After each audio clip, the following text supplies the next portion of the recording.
What if I told you there was a wrestling show that was hosted by a longtime fan as his passion project? It was interesting takes on wrestling, never looks to bury anyone, but has interviewed the following: a wrestler turned magician, at least two wrestlers who have wrestled some of the biggest names in our sport over the past few decades. Also interviewed an announcer who has worked with just about all the big companies. Also a well-known wrestler who co-founded his own company. Two distinguished writers, one of whom worked on an Oscar-nominated film, as well as the widow of Bruiser Brody, who was the subject of the Dark Side of the Ring's pilot episode, as well as the son of Harley Race, and now an Order of Australia recipient. Do you think such a show would be worthwhile of at least having a look at? Well, you got it right here. So like, subscribe, share, and hit the notification bell for updates for when new stuff lands. Also, the non-wrestling segment that was held over from the last episode will be here on this episode. Here comes the music. Time to get stuck in.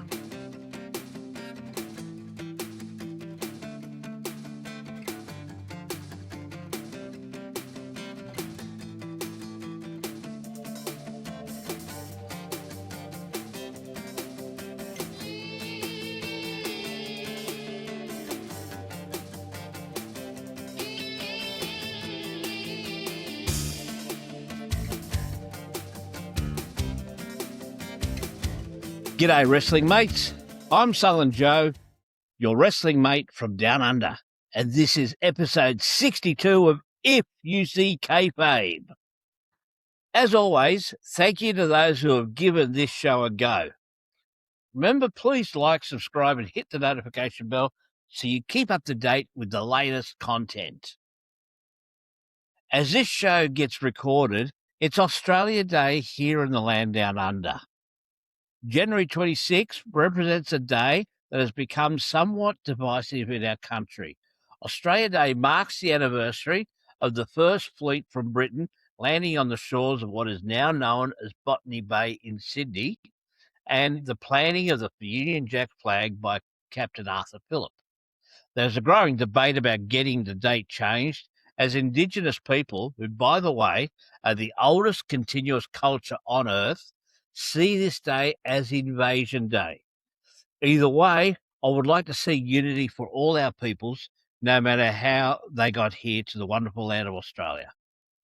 Now, each year, a list comes out for which Australians get awarded with medals for their dedication to their field. There is an Australian and Young Australian of the Year announced, as well as a host of Australians who receive Order of Australia medals for their outstanding contributions to their chosen fields. Now, I am proud to announce that a wrestling friend of mine has received such an award. It's Ken the Dazzler Dunlop. This is fantastic news, as Ken is still a respected member of the wrestling fraternity here in Australia. He still gives his advice freely to up-and-coming wrestlers and still holds training sessions in Sydney. I'm proud to call him a mate, and I've done a couple of interviews with him, as well as we message each other from time to time about our goings-on in the wrestling space. Now, to celebrate and tie in with all this, I'd love to educate our international friends on some of our best slang. First, some rhyming slang. Now, granted, we copied this from the Cockneys in London, but we've taken it to new heights. Rhyming slang was originally a code for husbands to get to the pub for a drink without the wives knowing and getting stroppy. Now, that's our slang for angry. You'd say to your mate, "I'll see you at the rub-a-dub." By the way, a mate is also known as a china plate or simply my old china. Now, see if you can work out this simple rhyming slang. I'm getting in my jam jar, going up the Frog and Toad to meet my mate at the rub-a-dub. Any ideas? Well, it translates as, I'm getting in my car to go up the road and to meet my mate at the pub. Other classic rhyming slang includes, what's the John Dory, which is, what's the story? A phone can be an eau de cologne or the dog and bone, and depending about how you feel about your wife, She is either the Cheese and Kisses, which is the missus, or the Trouble and Strife, the wife. Now, even after nearly 36 years of marriage, I identify with the former. Your kids are also known as billy lids. Now, a billy is an outback version of a pot for boiling water over an open fire. Now, it's funny that in America, if you're pissed, you're upset at someone or something. Here in Australia, you'd be pissed off if you're upset or somebody. Because if you're just pissed, you'd be Schindler's List or Gorillas in the Mist, or just drunk. If you're going to the toilet, you'd either be having a Jimmy Britt or a hit and miss. Now, if you want to be more polite about the number ones, you can say you're about to have a Nelson Riddle. Old-time Melburnians talk about ripping out a Royce Hart. Now, he's a famous Aussie rules player from many years ago. But if you're getting the picture by now, you could say that you're ripping out a Jimmy Hart. Now, I'll leave you with this one, and it's something that is dying out from a banking perspective. See if you can work this out. Now, if you have enough Bugs Bunny in your account, you can write someone a Gregory Peck. I am the Melbourne Redneck Bison, and you are watching You See Kayfabe. This episode's main event features the rise of Australian wrestling, both here in Australia and also in the big companies in the US. Obviously, every wrestling fan knows how AEW currently have either active or on the injured list Buddy Matthews, who's the real-life hubby of WWE superstar Rhea Ripley, who's also Australian. There's also Mark Davis and Kyle Fletcher, who were once known as the tag team Aussie Open. There's also Tony Storm and Harley Cameron, but Kyle is the biggest story as he could become AEW's first ever Aussie World Champion. Apart from Rhea, WWE Aussies also include Bronson Reed, who's getting a main event push with Paul Heyman's group. There's Grayson Waller, who is just making his return. Others on the rise are Indy Hartwell, Duke Hudson, and Zion Quinn from NXT. Also, while not featured as an Australian, The Rock's legit second cousin, Nia Jax, was actually born in Sydney and raised in Honolulu. Finally, some news from the local scene of upcoming shows. Firstly, AEW are coming back to Australia, but this time they're invading Sydney with what looks like being a big show. MJF is slated to make his debut in Sydney in Australia for what will be called the Grand Slam event. This mega show will take place February 14, 2026 at the Kudos Bank Arena, which is home to my favourite sports team, the mighty Sydney Kings, who play their NBL basketball there. The WWE is also going back to Perth at some stage, but dates haven't been locked in as yet. Now, there's going to be some fun times with some local shows of note. Alpha Pro Wrestling, my mates, make their return to Sunbury with a standout show that will not only feature Aussie legend Crackerjack, but also his brother Gore.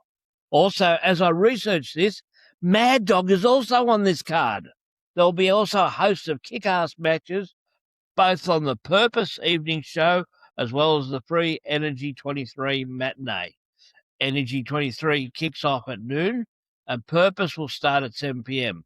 Both events will take place at the Sunbury Memorial Hall in Stall Street, Sunbury, on Saturday, February 21.